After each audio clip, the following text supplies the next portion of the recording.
out to the God I always learn to trust. Is this all? Is this all we need? I'm giving up on sleep, 'cause all I get are bad dreams. Is this all?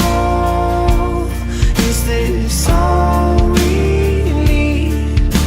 I'm trying to believe that you're listening to me. But everything's not the way it seemed when we were 16.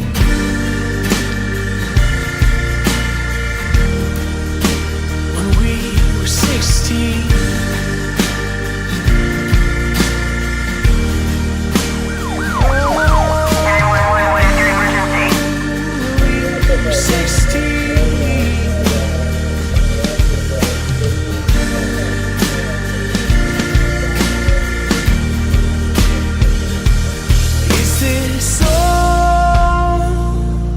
Is this all we need? I'm giving up on sleep, 'cause all I get are bad dreams. Is this all? Is this My son was 19 years old when he passed away on January 8th. My husband and I woke up at 3 in the morning and found him barely breathing on the sofa.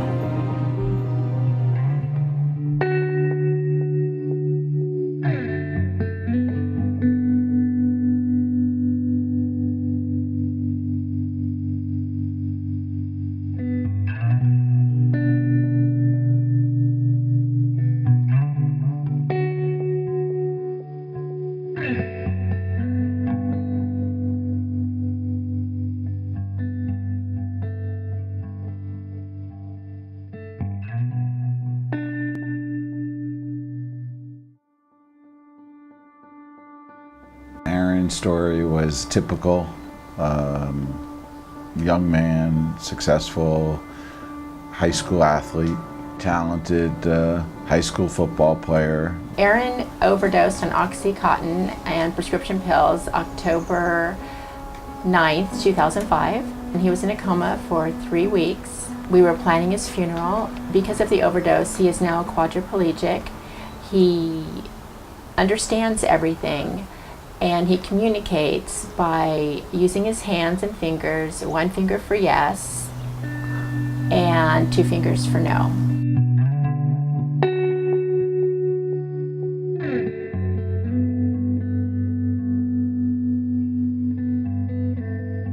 Making wrong decisions will ruin your life.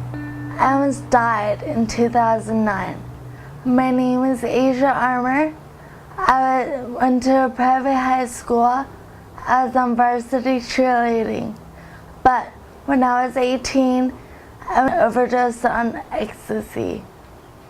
I was in a coma for 2 months, had complete organ and respiratory failure, and I couldn't walk, talk, and do simple things like put on chapstick. I was in a wheelchair for 5 months.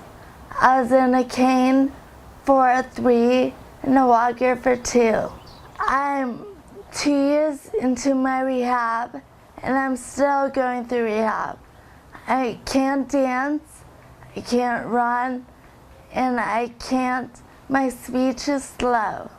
People always talk about how great drugs make you feel, but no one ever talks about how serious the consequences are of taking drugs.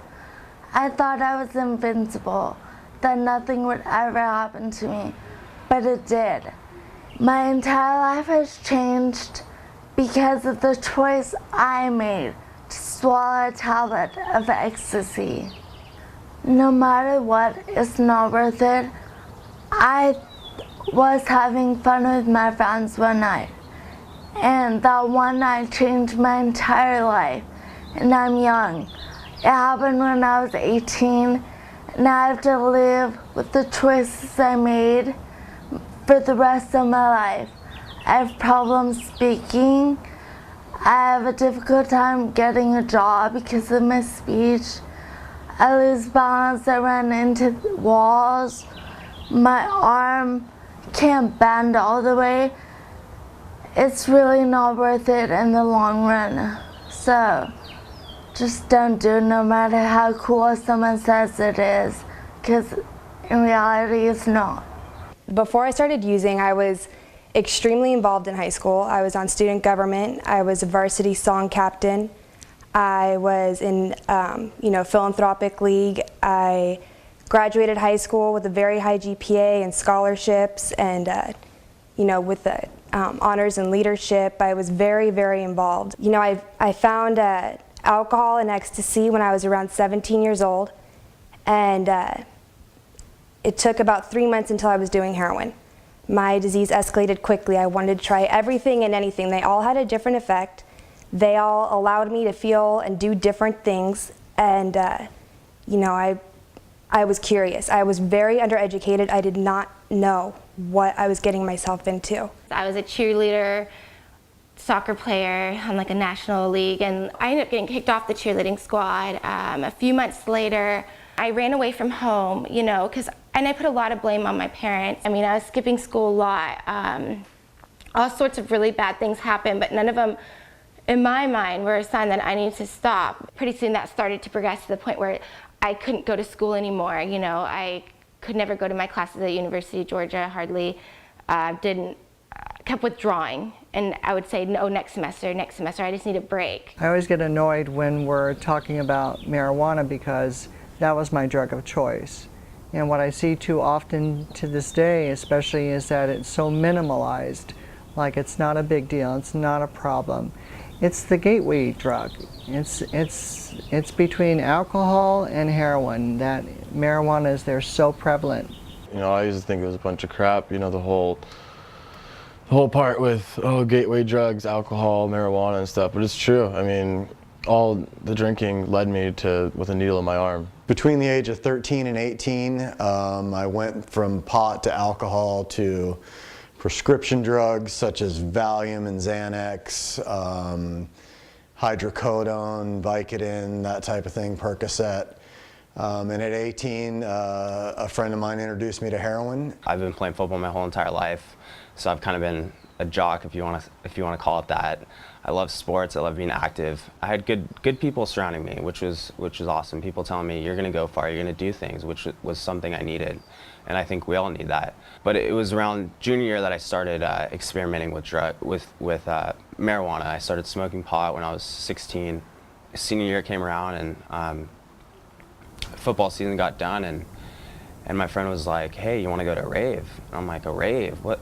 Like, no, that's too crazy for me. Well, two months later, I ended up going to this rave and taking ecstasy for the first time. Completely changed my perspective on life. I always knew I shouldn't be doing this stuff. A lot of them start with just the marijuana. Typically, people will, start with the pot and progress further into the pills. It's devastating.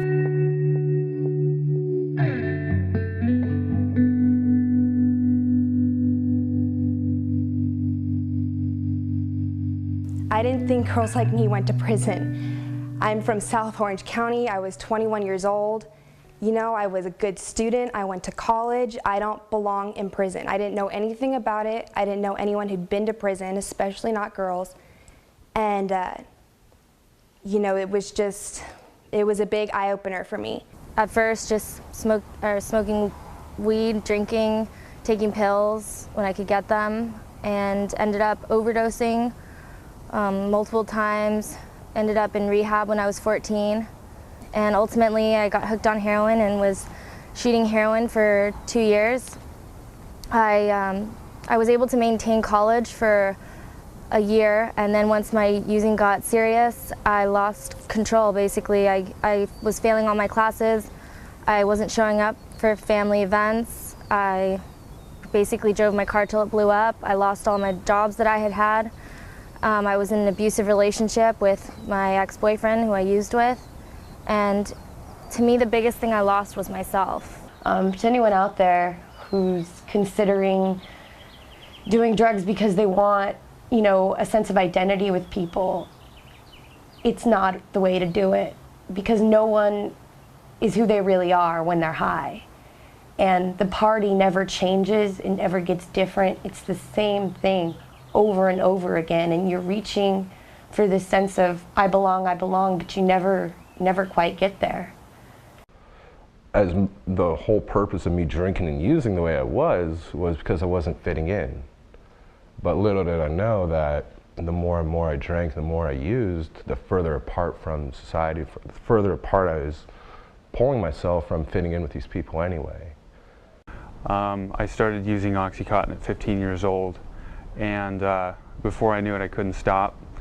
I like to say my addiction robbed me of my morals and my ethics, and you know, I stole thousands and thousands of dollars from my parents. I wrecked cars. I wrecked relationships. I traumatized my family. You know, something today I'm not comfortable with, but back then I didn't care. You know, and I just couldn't stop, and it got to the point where I wanted to die, but you know, I couldn't do it myself. It was a miserable existence, and yeah, I just couldn't stop. At 17 years old, I ran away from home, and I was living in a drug dealer's house, and you know, I was about 2 weeks away from home. My mom had found out where I was from a friend, and she drives to the house, and I'm sitting in my car, and I'm cooking up a fix. At this point I was shooting it IV OxyContin, and I'm cooking up a fix, and my mom sees me. She opens the car door and she grabs me. She hasn't seen me in 2 weeks. You know, she's terrified, she's scared, she missed me, and she goes to grab me, and the most important thing in my life at that point was my fix, my drugs. And so I hit reverse, and my mom got trapped underneath the car. And you know, I just drove off, and I had no idea if she was okay, but I didn't care. You know, I just wanted to get high. You know, after high school, it just kind of I just went downhill fast, and it was just a downhill spiral from there. It just went out of control really fast, and I was just like running amok, like just walking the streets for days, like not showering, not eating, not doing anything. And you know, I ended up getting hit in the head with a crowbar and split my head open. I was running through like Santa Ana with like blood all over my face, and like that's where like the drugs took me. That's where that lifestyle took me. It robs them of their very essence of morality and decency. A heroin addict, someone that's addicted to pills, will steal your wallet and help you look for it. There's no happy ending to that. There's no happy ending to that life. You know, you're just going to continue to lie, cheat, and steal to people who you claim you love. And there's only so many years of abuse that your family and friends are able to handle. You know, as your tolerance goes up, you start to regain a little bit of consciousness, and you have to get more loaded so you don't think about all the people you're hurting and how much you're hurting yourself. You have to stay high so that you don't care. Otherwise, you can't live with yourself. The potency of drugs such as OxyContin or Opana is more powerful than heroin. These drugs were developed initially for the oncology or cancer patient. These were not intended to be drugs to be used by everyday individual for moderate pain. And I hurt my knee playing basketball, and I got introduced to prescription pills, and it was like a light switch. That's where I really kind of understood the disease concept of addiction, was that instant craving and that allergic reaction that I had to opiates. And I eventually got into benzodiazepines, Xanax. And for the last 3 years, I've been battling with that. And I eventually lost my condo. My wife divorced me. I've overdosed 9 times. And to be here is not easy, but honestly, I feel I should be dead. And that if I could have gone back and not started and not built that arrogance, would have been, I don't know where I'd be now.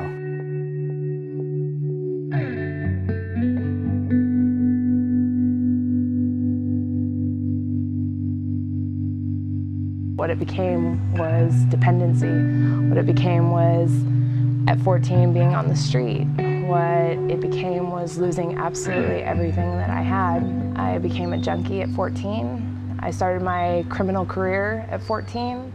I've done an accumulation of 5 years in jail and in prison. My addiction led to numerous car accidents, numerous crimes, and I hurt a lot of people that I didn't think I was gonna hurt. In the midst of it, I had a child. I had my child taken from me because of my addiction. Everything that I thought was an amazing drug or an amazing life wasn't. The people that brought me around were not my friends. The coolness I thought I had because I was on them was not cool. I just wanted to fit in. I didn't feel like I was normal. I always felt like I was different, and I knew that the drug was going to make me feel different, and it did, but then it took everything from me. I know what it's like to sit in a cell for 24 hours a day for 2.5 straight years without seeing light. I know what it's like to be told when I can go take a bath, eat, when I can go to the bathroom. My freedom was taken from me because I chose to do what I thought was going to bring me freedom and what I thought was going to make me feel good. It led me to a cell. I missed my son's first steps. I missed everything. And if there's anything I can say about using it, it uses you. You don't use it. That's what it did to me. It used me until I was nothing. Aaron, did you want to stop using drugs? 1 yes, 2 no. Bring your hand away. When the time came that you wanted to stop using drugs, could you? 1 for yes, 2 for no.